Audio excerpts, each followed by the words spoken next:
My deepest thanks to you for agreeing to this ceasefire. Queen Rakura, Emperor Nile. As I recall from the Assyrian treaty of 350 years ago, the Praetorium was to refrain from intervention in times of war. And yet here you are intervening. But I trust you have a suitable justification, Your Eminence. Naturally. But first, to ensure impartiality in these negotiations, may I present Nira, acting chairman of the Argentum Trade Guild. Furthermore, representing the Tantalese, His Highness the Crown Prince Ozikairis Brunev Tantal will also be attending. The Crown Prince? The prodigal Prince of Tantal?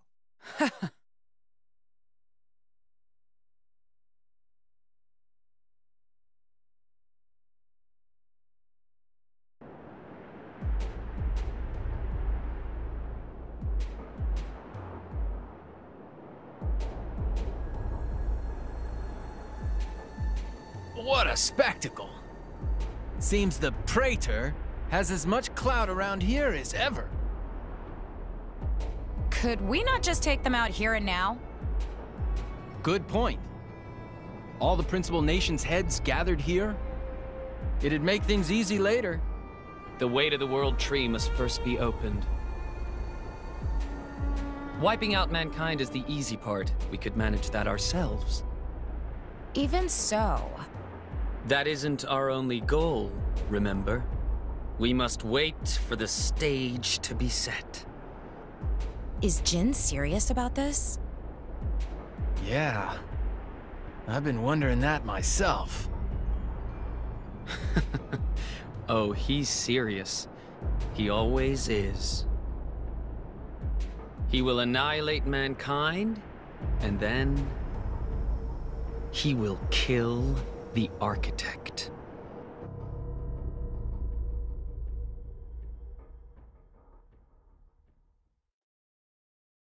Now, it seems Mor Ardain has been accused of a unilateral breach of treaty in this matter.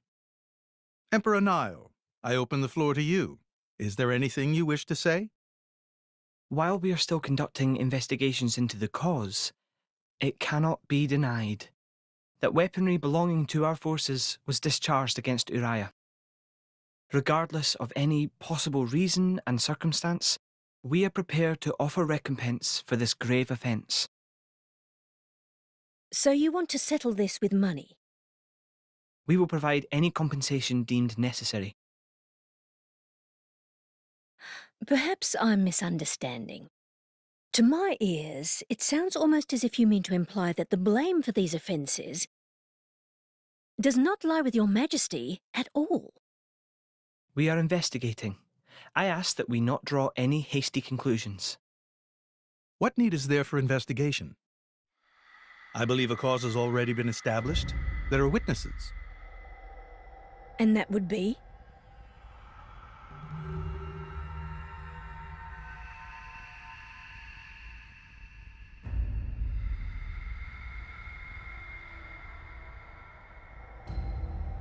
What a preposterous notion. The people you speak of are merely a terrorist group. How could they possibly command that measure of... It's the truth. I, Ozikairis, swear this in the name of King Eulogimenos Tantal. Can confirm ex-Chairman Banner give these people some kind of supplies. Military supplies, methinks, and in great number, yes. But why would...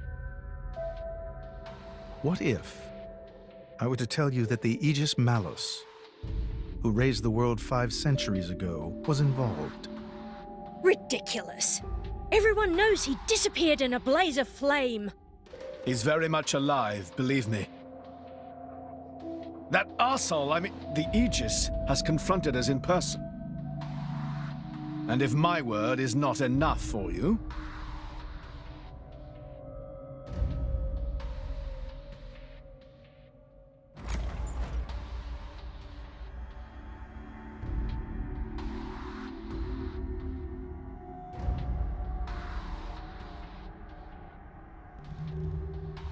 A blade? But that core crystal... This is another Aegis, named Mithra. Your Highness has heard of her, surely? So the rumors that reached us were true. Who is its driver? If you knew that, I dare say your surprise would be even greater. But that is not the matter we are here to discuss, Your Highness. This is a dire situation.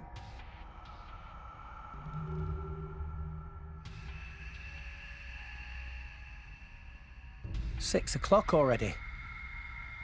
Mithra's been in there for a long time now. We've just got to trust them. They're dealing with the leaders of whole nations. It's not like there's anything you or me can do to help.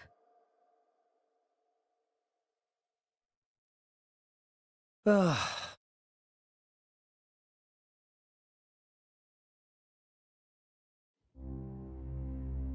I've noticed something about Malos. He's an Aegis, but you wouldn't know it from how he's fighting. I'm pretty sure he's damaged in some way. You mean he can't use the full extent of his powers?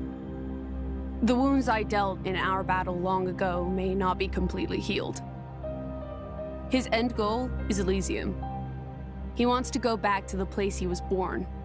There he can heal until his powers have recovered. If Malos is allowed to restore himself... The horrors of 5 centuries past will return. Or worse still, Malos's goal is simple. He means to destroy humanity in its entirety. Why would anyone desire that? Perhaps he doesn't even need a reason. It seems to be a deep-seated drive. An instinct. As natural as breathing. All of this is my responsibility. Praetor Amalthus? Whatever do you mean? It was none other than I who awakened Malos and unleashed him upon the world. So, Your Eminence, the rumor that you were once Malos's driver is... I never intended to obscure the truth. It is writ plain for all to see in history books. I was a fool. It was to prevent such foolishness that all passage to the World Tree was forbidden after the Aegis War. However, it has become apparent that the laws of men do not apply to Malos.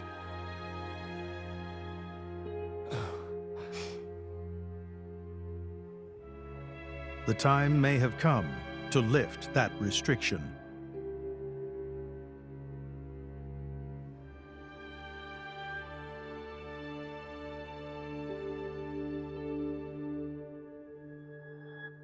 I appreciate this. Don't think you've earned my trust. But since Rex is going to Elysium, their paths are bound to cross. That's all. I'm surprised. You seem so devoted to the boy. It's for both our sakes. But you, Amalthus, who is it that you're living for?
I guess they did call her a goddess. The state funeral makes sense.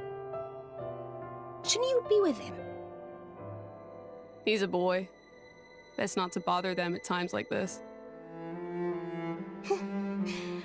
I expected you to be more clingy.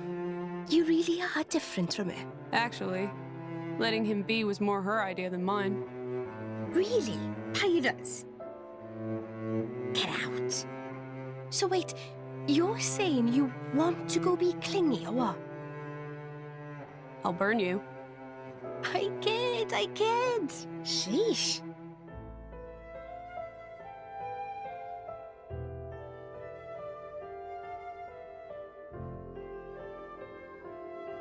It's weird, though.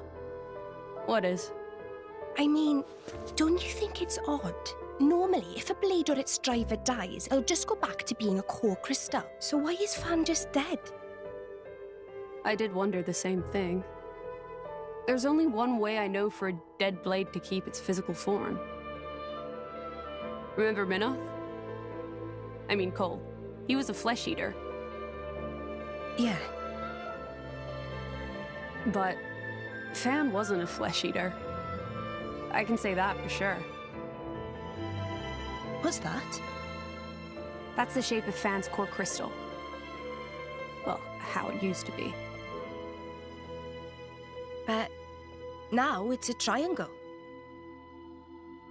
Rex and I are quite a unique case, but this is different still. How is it different? If a blade shares its core with another, its shape changes in a uniform fashion.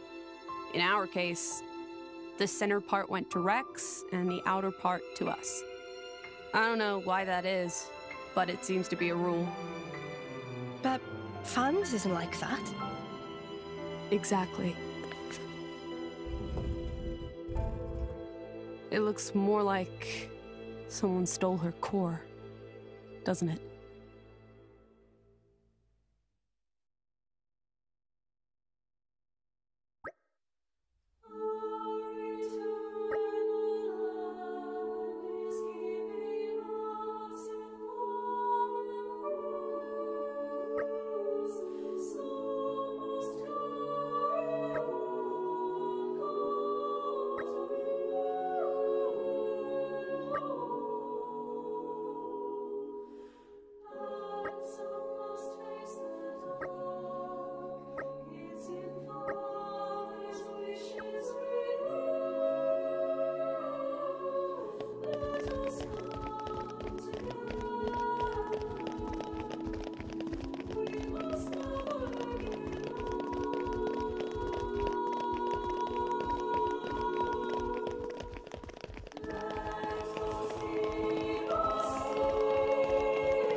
My apologies. Did I keep you waiting? No, not really. What were you doing? I was cleansing the core crystals. It markedly increases their resonance success rate. Bonding with a crystal carries certain risks, you understand. I know. When I became the driver of an Aegis, this power was awakened in me. So, I might be able to do it too? Who knows? Different people are cut out for different things. Right, yeah. Now then, my work is done for the day. Come with me.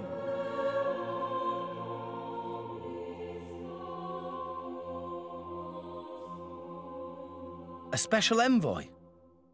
To Tantal? Me? Correct. Behold. As a salvager, I imagine you are already aware, but this is Allrest, the world we currently inhabit. We make our home on Titans, moving in circles around the world tree. And here lies the Great Void.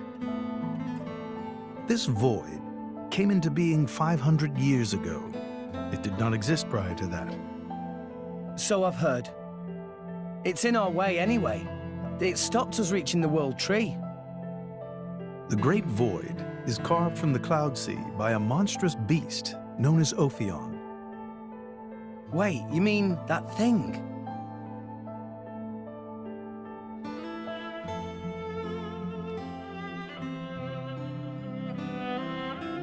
To be precise, it is an artifice, a servant of the Aegis.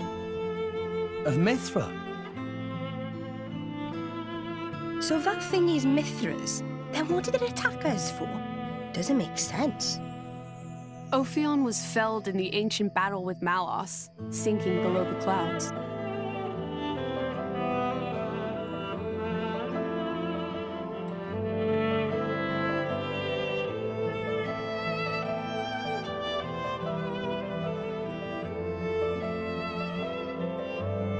This means someone must have revived it.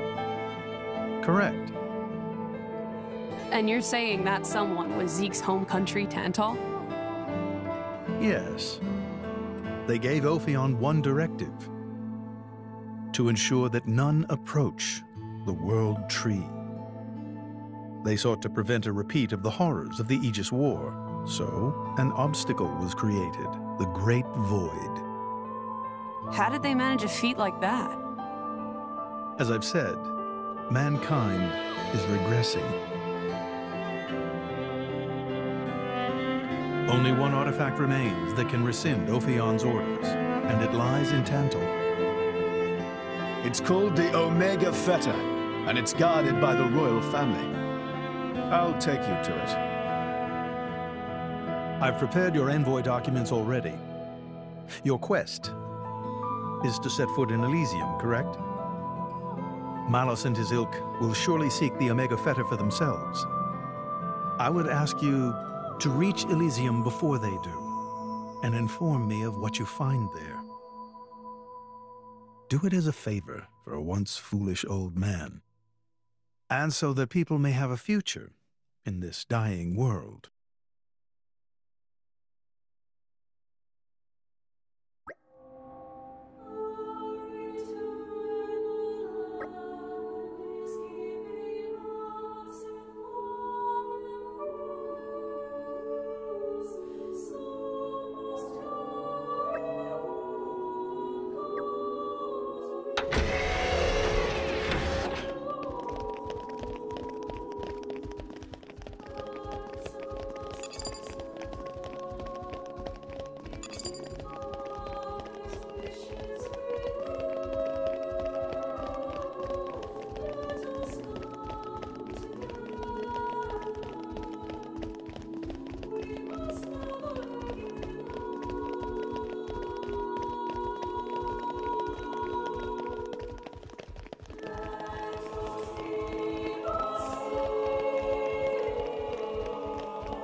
We can reach Tantal by ship, but once we're there, we'll need to do a spot of walking.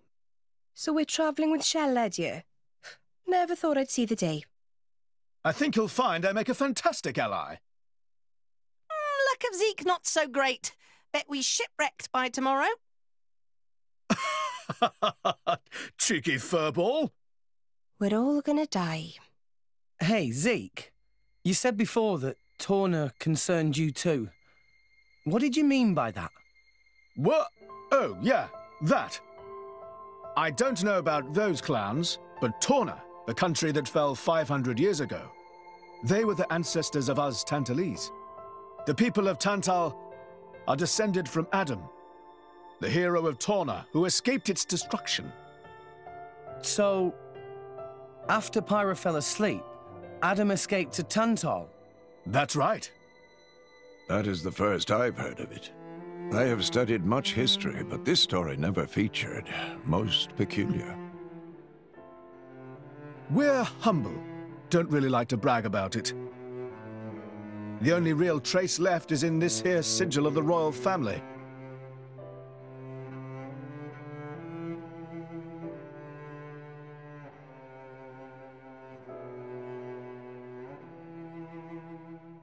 So why did you awaken Hayes? Because her power was of great use to me. Indol has found itself under attack from Torna a number of times. She was necessary in driving them back. Really? Then why don't you seem to have any others? Blades, that is.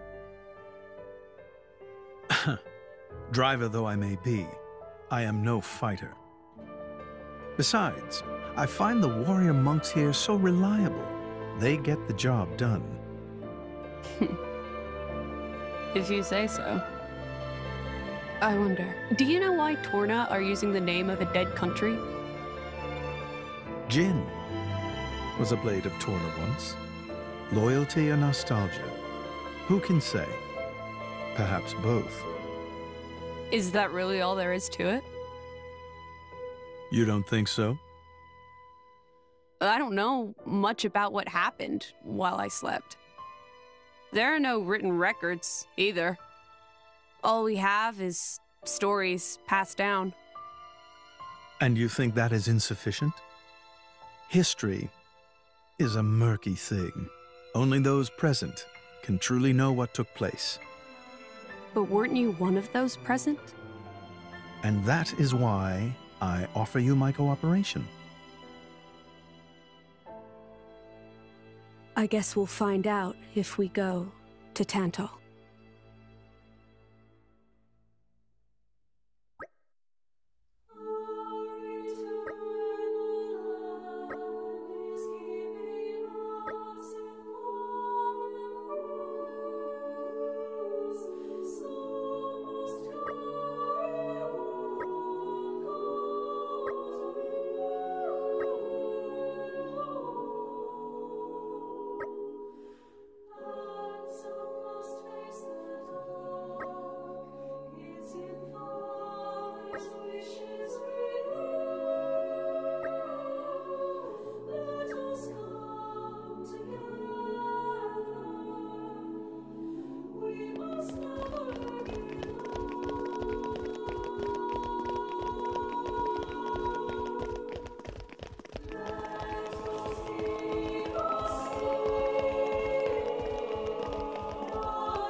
Tensions seem high.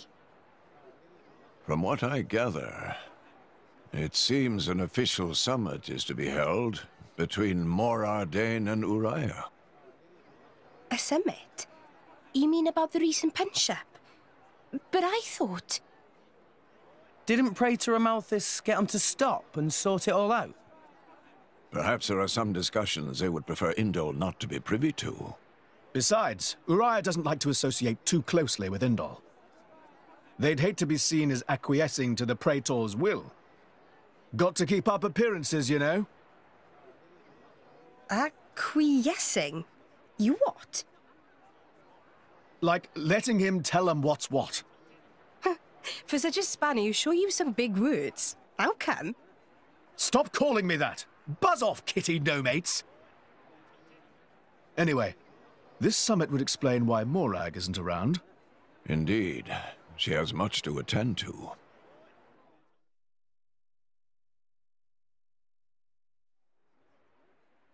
Shared sovereignty over Gormott? Yes. I don't think anything less will be sufficient to placate them. The Senate would never approve it. I can overrule them by decree. Of course, I would need to secure Senator Roderick's cooperation. Imperial decree? If it's come to that, well, then I cannot dissent. I cannot help but admire your courage, Your Majesty. That means a lot, coming from you. Acting Chairman Nira. Sorry for intrude. Is emergency, so Nira take liberty of drop by unannounced. You certainly look troubled, Chairman. So, what is this emergency you speak of? Well...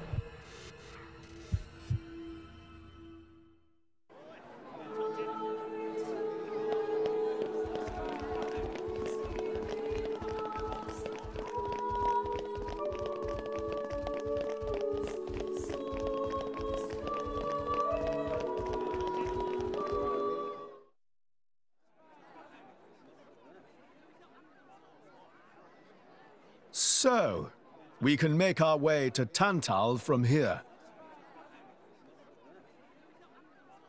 I assume the Praetor has a ship waiting for us. Hey, Shalad. What? Are we really gonna just leave Morag behind? Who's leaving anyone? She's got her own priorities, you know? Yeah, but still. Anyway, her schedule is filled with official duties right now. For sure. It's just a bit of a shame is all. You know, since we came all this way together. I guess I know how you feel, chum. Huh?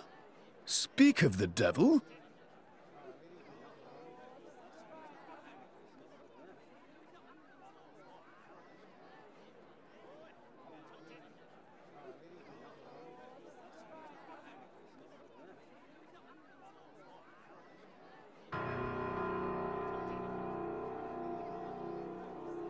Banner's going for the summit. On top of everything, an assassination attempt? If blood gets spilled at the summit, it'll mean war. War's good for business, after all. I guess he wants to use that to get himself back in with the guild. Why, that little? I was wondering where he'd slunk off to. What a sneaky git. It seems Acting Chairman Nira wishes to take care of this incident covertly, to avoid it reflecting badly upon the guild. So you came to us? If we mobilize the army, the whole thing will become public. Oh, I get it. So we're a more convenient solution. I'm not forcing you. If you refuse, Bridget and I will do what we can alone. Ah, come off it, lady. You wouldn't even think of dragging us into this, if you thought you could handle it on your own. I suppose not. You know Bana as well as I. There's no telling what he might be plotting. According to Acting Chairman Nira, several giant weapons were being built at the factory where we last saw him. And one of them is currently unaccounted for. Giant weapons? Got it. Besides, you know, we've got our own score to settle with him. Thank you. It will be easier to focus on my duties knowing you are on the case. Good luck. Leave it to us.